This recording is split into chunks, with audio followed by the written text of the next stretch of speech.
ফেরত দেবেন তো, কি বলবেন? দেখুন, কাঞ্চন মল্লিক পেশাগত জায়গা থেকে আমার বন্ধু। কাঞ্চন মল্লিককে, রাজ চক্রবর্তীকে, বাকি অন্যান্য যারাই রয়েছেন আমাদের শিল্পীরা, যাদেরকে কুণাল ঘোষ, তৃণমূল দলের একজন সদস্য কুণাল ঘোষ, তিনি অত্যন্ত ব্যথাতুর ভাষায় আক্রমণ করেছেন, অরিজিৎ সিংকে আক্রমণ করেছেন।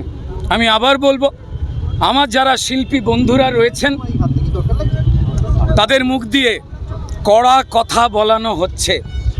আমি ব্যক্তিগতভাবে কাঞ্চন মল্লিক, রাজ চক্রবর্তী, যারাই তৃণমূল দলে এমপি রয়েছেন, এমএলএ রয়েছেন, যাদের সফটলি প্রায় থ্রেটের ভাষায় কথা বলেছেন, অরিজিৎ সিংকে অপমান করেছেন, কুণাল ঘোষ, তৃণমূলের একজন সদস্য কুণাল ঘোষ।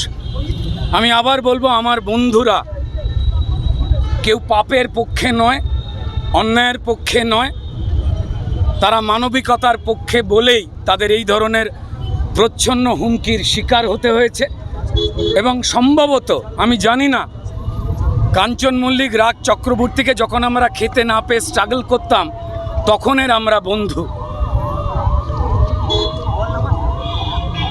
এ কথা হয়তো কাঞ্চনের দলের নির্দেশ, সে হয়তো কেবলমাত্র একজন এমএলএ বা এমপি হিসেবে তারা হয়তো কিছু বয়ান দিচ্ছেন।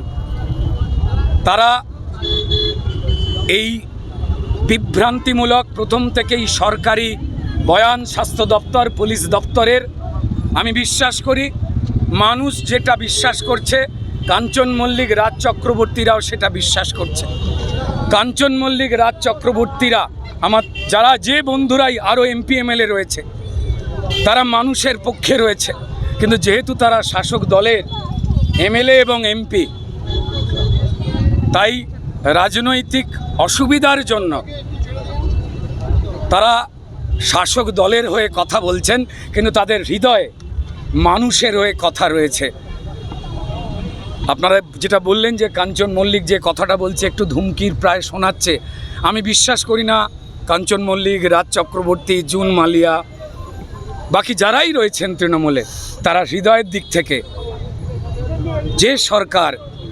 যে সরকারের স্বাস্থ্য দপ্তর, পুলিশ দপ্তর যারা বিভ্রান্তিমূলক বয়ান দিচ্ছে বা তথ্য প্রমাণ লোপাটের সঙ্গে জড়িয়ে গেছে বলে সাধারণ সব মানুষ বলছে, বা হঠাৎ করে তদন্ত চলাকালীন পিডব্লিউডি ডিপার্টমেন্টকে দিয়ে সেমিনার রুমের আশপাশ ভেঙে প্রমাণ গোড়াবার চেষ্টা করা হলো বলা হচ্ছে, যেটা আমি জানি না আমার বন্ধুরা এই ধরনের কাজে বিশ্বাস করে কিনা। তাদের হৃদয়ে হাত দিন, মুখের কথায় তাদের যাবেন না, তাদের হৃদয়ে হাত দিন।